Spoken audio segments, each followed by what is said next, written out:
Halo semuanya, selamat datang lagi di channel Bang Itam TV. Dan pada kesempatan kali ini, saya akan mengebahas alur cerita yang berjudul The Man from Deep River, yang merupakan film bergenre eksploitasi yang dirilis di Italia tahun 1972. Film ini nyeritain tentang seorang fotografer dari Inggris yang lagi tur ke Thailand dan akhirnya terjebak di antara suku kanibal yang malah membuatnya bisa menikmati hidup jauh lebih baik. Sebelum kalian nonton video ini, jangan lupa kalian subscribe channel kita ya guys, biar kalian enggak ketinggalan video-video menarik kami lainnya. Awal mula film ini dimulai dengan memperlihatkan seorang fotografer yang adalah pemeran utamanya. Namanya adalah John Bradley, yang baru turun dari pesawat dan sekarang dia berada di pusat kota Thailand pada zaman itu. Dia terus-terusan menelusuri wilayah sana, mulai dari naik perahu sampai jalan kaki sambil nyuri-nyuri waktu buat ngambil foto pas dapat view yang bagus. Nggak lupa, Bradley juga mengambil gambar dari adat sana, dan kita dikasih tahu tentang suku kanibal yang masih hidup di perbatasan. Dan film ini dibuat dari kisah nyata dan diberi sedikit bumbu cerita. Lalu scene berpindah pada Bradley yang lagi asik nonton tinju, tapi temen ceweknya nggak nyaman di sana. Lalu ada seorang bapak-bapak yang nggoda si cewek, dan seperti sugar daddy pada umumnya, teman ceweknya Bradley pun langsung gas untuk pergi dari ring tinju itu dan jalan sama om-om itu. Setelah pertandingan selesai, baru Bradley ngeh kalau temannya sudah hilang dari sana. Dan tiba-tiba sugar daddy itu sengaja nubruk Bradley dan ngancem pakai pisau. Sebagai warga negara barat yang menjunjung tinggi bela diri pun, Bradley langsung memutar balik keadaan dan gak sengaja ngebunuh sugar daddy itu. Lalu dia langsung kabur dari sana.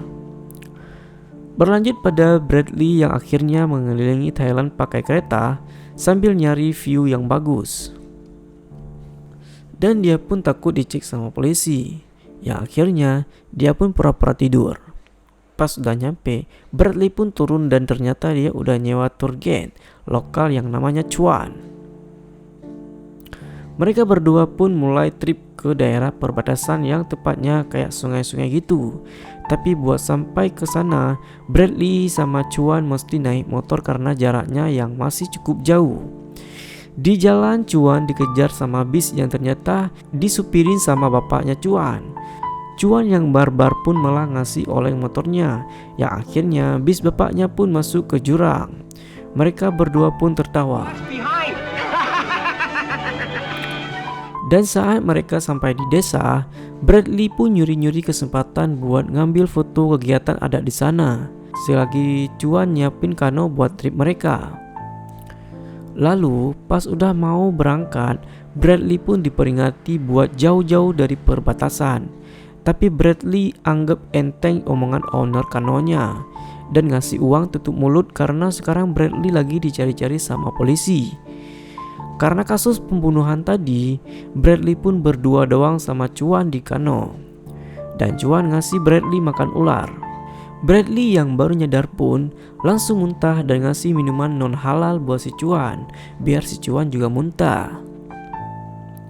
Esok harinya, Bradley pun mulai menjalani pekerjaan dengan motrek objek bawah air Thailand. Dan habis dia capek berenang, dia pun tertidur. Sedangkan si Chuan lagi main seruling.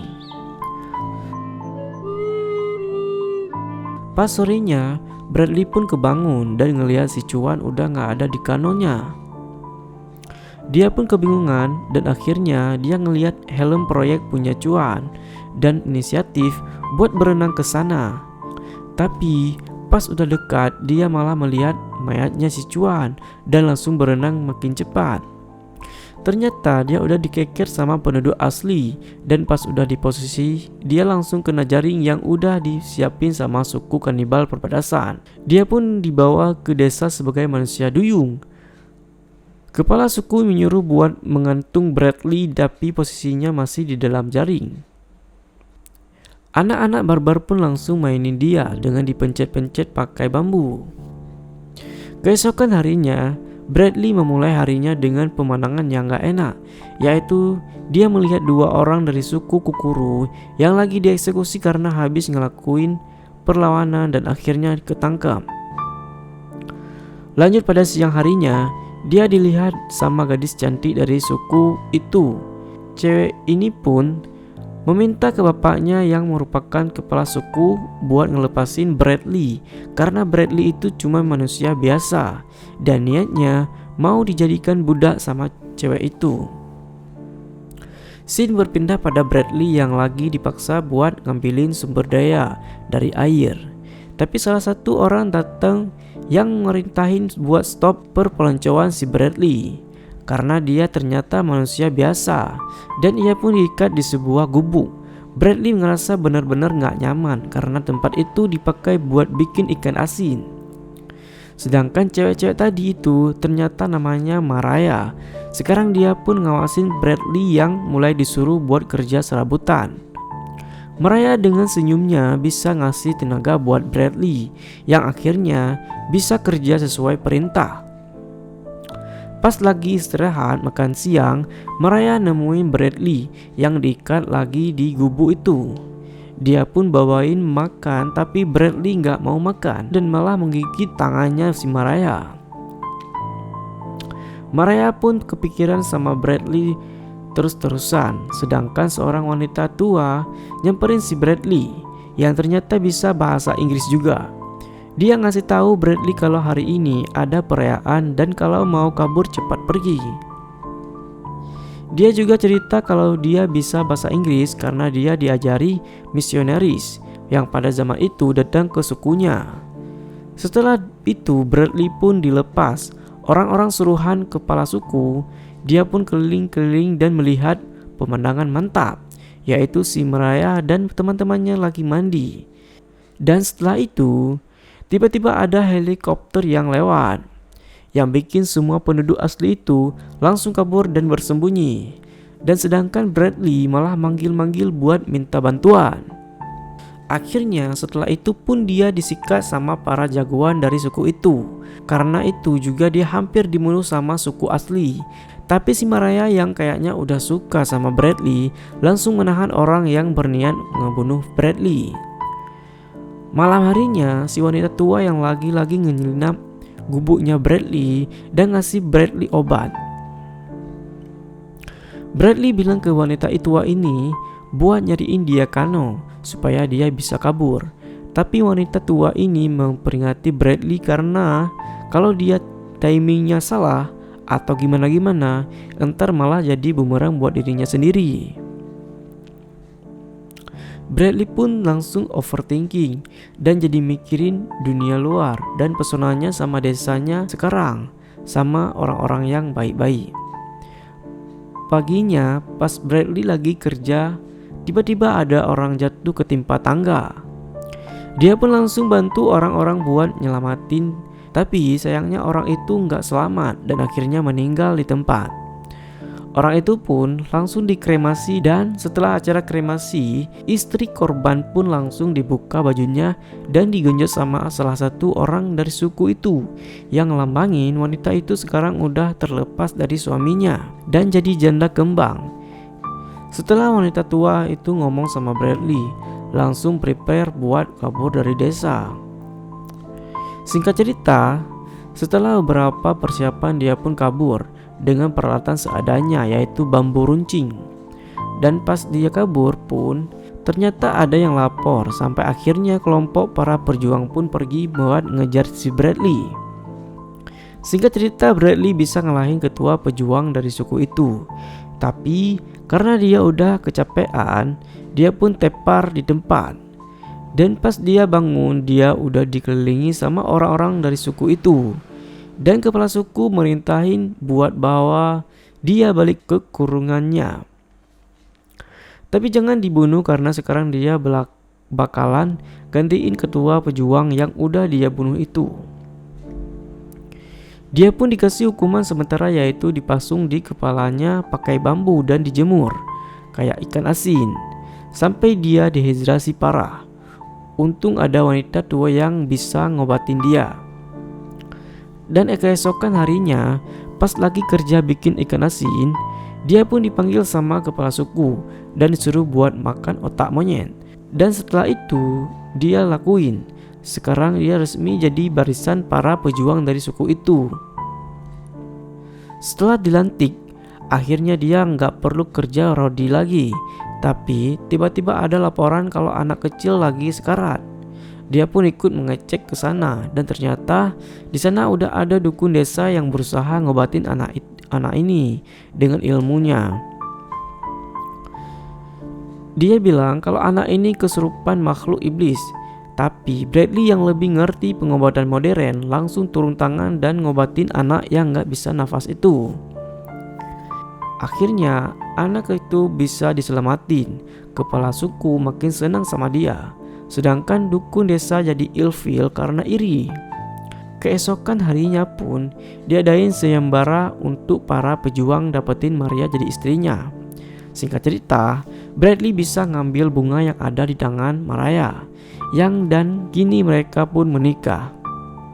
Mereka berdua kelihatan sangat senang sampai mereka terus-terusan kejar-kejaran. Dukun desa yang gak senang pun ngasih aneh-aneh lewat gaib ke Maria sama Bradley. Sedangkan Bradley sama Maria bener-bener romantis sampai mereka yang sekarang belajar bahasa Inggris biar bisa komunikasi dengan sama suaminya. Bradley pun dipanggil sama mertuanya dan menerima kabar kalau Maria udah hamil. Bradley bener-bener senang banget karena hal itu. Tapi punya anak tak berhenti mereka terus-terusan mantap asilole. Sampai suatu ketika pas Maria lagi pergi dia pun merasa sakit kepala. Tapi wanita tua itu yang pergi bersama dia langsung antar dia pulang buat istirahat. Karena dipikir ini karena Maria baru hamil. Sedangkan Bradley jadi benar-benar nikmatin hidup dan peradabannya yang baru. Suatu ketika pas dia lagi ngedate sama Maria, di tengah sungai dia pun dapat laporan kalau ada suku Kukuru yang menyerang mereka lagi. Pas itu juga tiba-tiba penglihatan Maria jadi hilang. Akhirnya Maria dibawa balik ke desa. Sedangkan Bradley ngelawan suku Kukuru yang sok keras itu. Setelah ngasih pelajaran ke suku Kukuru, dia pun pulang dan menemui istrinya, divonis buta total. Pas saat itu, Bradley pun dapat ide buat bawa Maria keluar dari desa itu dan pergi ke Bangkok biar bisa dapat pengobatan yang lebih proper. Mereka pun kabur pakai kano yang dibantu wanita tua si guru Inggris. Sampai akhirnya mereka ketangkep lagi. Maria sama Bradley pun pasrah sekarang. Dan singkat cerita sekarang masa bersalin. Di saat itu juga suku Kukuru menyerang desa mereka yang akhirnya membunuh dukun jahanam itu. Mereka pun mengungsi biar bisa bersalin, tapi setelah anak laki-lakinya lahir, Maria malah sekarat. Akhirnya setelah nyoba segala cara, Maria yakin dia bakalan mati. Yang akhirnya dia minta buat disatuin sama Bradley selamanya. Bapaknya pun langsung mulai ritual penggabungan darah. Dan setelah itu Maria pun meninggalkan Bradley untuk selamanya. Bradley pun pergi untuk merenung dan mengenang istrinya yang kembang desa itu. Tapi dia nggak larut sama kesedihannya. Setelah itu dia langsung merintahin desa buat kerja lagi karena kehidupan akan terus berlanjut. Film pun tamat, ending yang sangat baik, ya kan? Terima kasih sudah menonton video ini. Jika kalian ingin request film silahkan komentar di bawah. Dan jangan lupa untuk menekan tombol like, share, dan subscribe. Dan nyalakan lonceng agar kalian tidak ketinggalan video berikutnya. Sampai jumpa.